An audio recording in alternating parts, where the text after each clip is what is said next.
የተጠየቀው ጥያቄ ከስድስተኛ ክፍል ሂሳብ ትምህርት ላይ የተወሰደ ነው። ሁለት ይዘት አለው ማለት ነው። የመጀመሪያው ስለ ተጋማሽ ቁጥር ነው የሚያወራው። ሌላኛው ደግሞ ስለ ብቸኛ ቁጥር ነው የሚያወራው። እርግጠኛውን የምናወራው ስድስተኛ ክፍል ተማሪዎች ከሆናችሁ ማለት ነው እነዚህ ሁለት ሀሳቦችን ትማሩታላችሁ ብዬ ተስፋ አደርጋለሁ። ተጋማሽ ቁጥር ማለት ምን ማለት ነው? ሁለተኛው ደግሞ ብቸኛ ቁጥሮች ማለት ወይም ሌላኛው ደግሞ ተተንታኝ ቁጥሮች ማለት እነዚህ ሶስት ነገሮችን ማወቅ ይጠበቅባቸዋል ማለት ነው። እንግዲህ ይህንን ጥያቄ ዝም ብለን ከመመለሳችን በፊት ቅድም የነገርኳችሁ እነዛ ሁለት ሀሳቦችን ላንሳላችሁ። ብቸኛ ቁጥር የሚለውን ሀሳብ ሲይዝልን፣ ሌላኛው ደግሞ ተጋማሽ የሚለውን። ብቸኛ ቁጥር ማለት ምን ማለት ነው የሚለውን እናውራ። ብቸኛ ቁጥሮች የምንላቸው እነዚህ ብቸኛ ቁጥሮች ለአንድ ቁጥርና ለራሳቸው ብቻ መካፈል የሚችሉ ማለት ነው። ለአንድ ቁጥርና ለራሳቸው ብቻ ነው የሚካፈሉት። ለምሳሌ ለአንድና ለራሳቸው ብቻ መካፈል የሚችሉ ሁለት ቁጥርን መውሰድ ትችላላችሁ። ሶስት ቁጥርን ብትወስዱ፣ ሁለት ቁጥርን ብትወስዱ፣ እንዲሁም ደግሞ 5 ቁጥር፣ 7 ቁጥር፣ ሌላኛው ደግሞ 11 ቁጥር ለአንድ ቁጥርና ለራሳቸው ብቻ ነው የሚካፈሉት። ስለዚህ እንደነዚህ ያሉ ቁጥሮች ምን ቁጥር ብለን እንጠራቸው ማለት ነው? ብቸኛ ቁጥሮች ብለን እንጠራቸዋለን ማለት ነው።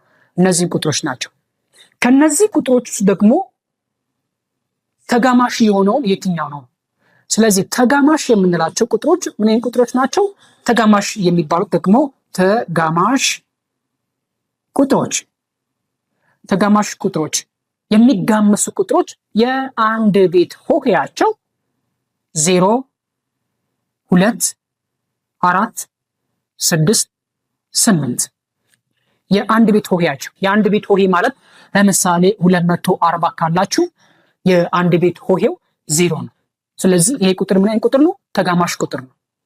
ነገር ግን ተጋማሽ ቁጥር ቢሆንም ይሄ ቁጥር ብቸኛ ቁጥር መሆን አይችልም። ምክንያቱም 240 ለራስና ለአንድ ቁጥር ብቻ ሳይሆን ለበርካታ ቁጥሮች መካፈል ስለሚችል ይሄ ቁጥር ብቸኛ ቁጥር ሳይሆን ተተንታኝ ቁጥር ብለን እንጠራዋለን።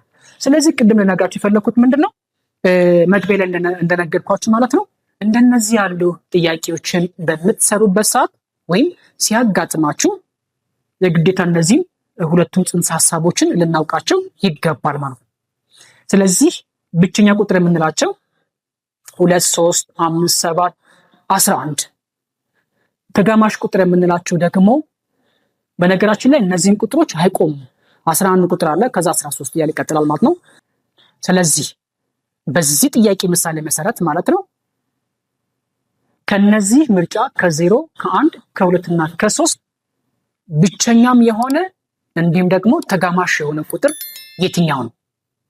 ስለዚህ መልሱ ለእናንተ ትችላችኋለሁ። መልሱ ኮሜንት ላይ ብታሳውቁም ማየት ማንበብ እንችላለን ማለት ነው። እንግዲህ በዛሬ ቪዲዮ መልካም ነገር ወደ እናንተ እንዳደረስን ተስፋ እናደርጋለን። በቀጣይ ደግሞ በበርካታ ቪዲዮችን እንገናኛለን ማለት ነው። ስለዚህ ተማሪዎች ኮዲው 6ኛ ክፍል ተማሪ ከሆናችሁ 8ኛ ክፍል ተማሪዎች ከሆናችሁ ኮዲው ራሳችሁ ለሚኒስትሪ ኤግዛም ማዘጋጀት ይጠበቅባችኋል። ወላጆችም እንደዚሁ ተማሪዎች ማገዝ ትችላላችሁ ማለት ነው። ቪዲዮ ወዳችሁታል፣ ላይክ አድርጉ። አዲስ ናችሁ ሰብስክራይብ አድርጉ። እንዲሁም ደግሞ ለሌሎችም ሼር አድርጉላቸው። በቀጣይ ቪዲዮ እስከምንገናኝ እነዚህ ሁለቱም ቪዲዮዎች በደንብ ይዋቸው። ይመቻችሁ። መልሳችሁ ኮሜንት ላይ